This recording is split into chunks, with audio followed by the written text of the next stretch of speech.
Bismillahirrahmanirrahim. Alhamdulillahirrabbilalamin. Allahumma salli ala sayyidina Muhammad wa ala ali sayyidina Muhammad. Cara menentukan waktu salat wajib dengan matahari. Saudaraku, biasanya kita menentukan waktu salat dengan melihat jam atau jadwal salat yang sekarang ini sangat mudah kita dapatkan dengan browsing di internet. Atau lebih mudah lagi dengan mendengarkan azan dari masjid terdekat. Jika kita mendengar azan, berarti telah tiba waktu sholat. Nah, bagaimana jika kita menghadapi situasi yang tidak ada jam, tidak ada jadwal, dan tidak mendengar azan? Misalnya di tengah hutan atau di tengah lautan. Apakah kita masih bisa menentukan waktu sholat dengan tepat? Jawabannya tentu bisa. Bukankah pada zaman Nabi Shallallahu Alaihi Wasallam belum ada jam? Nah, berikut caranya. Waktu sholat duhur. Ketika kita meletakkan suatu benda pada siang hari dan benda itu tidak punya bayangan, baik di sebelah barat maupun sebelah timurnya, maka itu menunjukkan bahwa matahari tepat berada di tengah langit. Waktu ini disebut dengan waktu istiwa. Pada saat itu belum masuk waktu zuhur. Waktu zuhur dimulai sejak matahari tepat berada di atas kepala, namun sudah mulai agak condong ke arah barat atau biasa disebut zawalus syamsi, yaitu tergelincirnya matahari ke arah barat. Dan waktu sholat zuhur berakhir ketika panjang bayangan suatu benda sama dengan panjang benda itu sendiri. Hal ini sebagaimana sabda Nabi Shallallahu Alaihi Wasallam. Dan waktu zuhur dimulai ketika matahari telah tergelincir. Hadis riwayat Muslim. 2. Waktu sholat asar.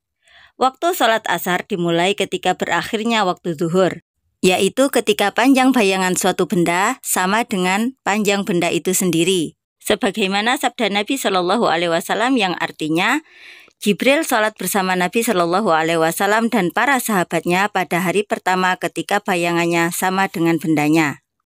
Waktu berakhirnya sholat asar ada dua. Yang pertama, waktu ikhtiari, yaitu ketika panjang bayangan 2 kali panjang benda. Yang kedua, waktu ittirori atau waktu terpaksa, yaitu sampai tenggelamnya matahari. Sebagaimana sabda Rasulullah Shallallahu Alaihi Wasallam yang artinya, barang siapa yang mendapatkan 1 rakaat sebelum matahari tenggelam, berarti ia mendapatkan sholat asar. Hadis riwayat Bukhari dan Muslim. Akan tetapi, alangkah baiknya jika kita tidak menunda sholat asar sampai masuk waktu ittirori atau terpaksa. Jika dibuat perbandingan, maka kira-kira seperti inilah perbandingan bayangan waktu duhur dan waktu asar. 3. Waktu sholat maghrib.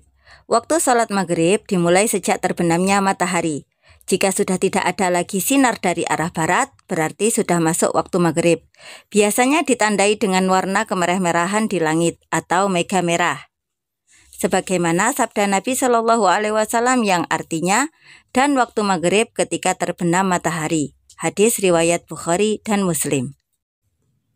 Adapun akhir waktu maghrib adalah ketika hilangnya warna kemerah-merahan di langit atau mega merah. Sebagaimana sabda Rasulullah Shallallahu Alaihi Wasallam dari Abdullah bin Amr radhiyallahu an bahwa Rasulullah Shallallahu Alaihi Wasallam bersabda, waktu maghrib sampai hilangnya syafaq atau mega. Hadis riwayat Muslim. 4. Waktu sholat isya. Awal waktu isya adalah ketika hilangnya warna kemerah-merahan di langit. Hal ini sebagaimana hadis Nabi Shallallahu Alaihi Wasallam yang artinya adalah Nabi Shallallahu Alaihi Wasallam melakukan sholat isya ketika terbenamnya warna kemerah-merahan. Hadis riwayat Muslim.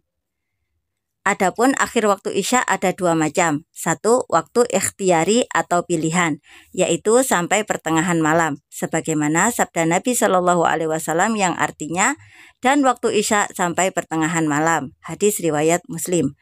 2. Waktu ittirori atau terpaksa, yakni sampai masuknya waktu subuh. 5. Waktu sholat subuh. Waktu sholat fajar atau sholat subuh dimulai sejak terbitnya fajar shodiq hingga terbitnya matahari. Sebagaimana sabda Nabi Shallallahu Alaihi Wasallam yang artinya, dan Nabi Shallallahu Alaihi Wasallam menunaikan sholat subuh ketika fajar merekah. Hadis riwayat Muslim. Fajar bukanlah matahari, sehingga ketika disebutkan terbit fajar, bukanlah terbitnya matahari. Fajar adalah cahaya putih agak terang yang menyebar di ufuk timur yang muncul beberapa saat sebelum matahari terbit. Sedangkan batas akhir waktu subuh adalah terbitnya matahari, sebagaimana disebutkan dalam sebuah hadis. Dari Abdullah bin Umar radhiyallahu an bahwa Rasulullah shallallahu alaihi wasallam bersabda, dan waktu salat subuh dari terbitnya fajar shodiq sampai sebelum terbitnya matahari. Hadis riwayat Muslim.